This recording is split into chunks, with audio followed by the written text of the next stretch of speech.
ഈ കല്ല് വള്ളത്തിലിട്ട പൊന്തി കൊടുക്കുക താന്ന് ഞാൻ പറഞ്ഞു പൊന്തി കൊടുക്കൂല എന്നാ ഞാൻ പറഞ്ഞു താവൂല നമുക്ക് നോക്കല്ലേ വെച്ചിരുന്നല്ലേ 1000 റുപ്യ പൊന്തി കൊടുക്കൂലെന്ന് ഞാൻ പൊന്തി കൊടുക്കുന്നു വെച്ചിട്ടാ 1000 റുപ്യ ആയിക്കോട്ടെ നോക്കട്ടാ ഇനി പിന്നെ ആ കണാക്ക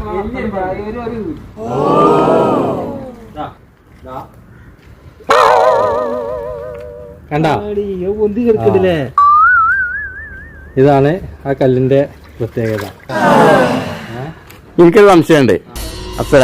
ആ ഒറിജിനൽ ആ വലിയ കല്ലതാ അത് കൊടുന്നിട്ടിട്ട് നമുക്ക് നോക്കണം പൊന്തോ താവോന്ന്